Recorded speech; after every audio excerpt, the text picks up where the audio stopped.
बिहान उठेबाट बेलुकासम्म रिसाको रिसाइ झ्याउ यार मुडै अफ गरिदिने भित्रबाट सुत्दिन्छ नि थाहा पाउँछ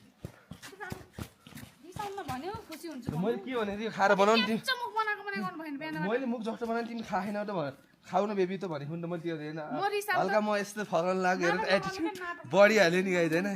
ल यही हल्का बुढाबुढीको झगडा बुढीले धेरै झगडा गरेर मलाई ठगाइन र म चाहिँ हल्का इनर्जी ड्रिङ्क्स हान्दैछु टक्क लाएर सो आऊ बेबी चियर्स हामी जसरी पनि मिल्नै पर्छ आउ छिटो मिलौँ छिटो आउ न यो हाई एल्टिट्युडमा भएर फुल्लिन्छ यार चियर्स गाइज आउनु एकचोटि एक मै आउँछु चियर्स बेबी देखो गाइस मैले पनि माया गर्छु मेरो अलग रूप देख्न पाइन्छ अर्का छोरीले यसरी माया गर्नु पर्यो नि ठर्काइदिने होइन गाइस अहिले म यहाँ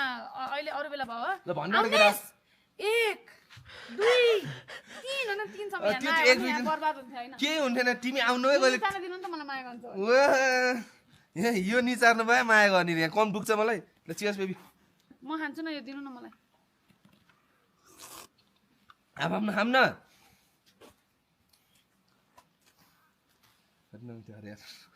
ए हाई एल्टिट्युडमा आएर अझ मिठो भयो यार टेस्ट जाम न त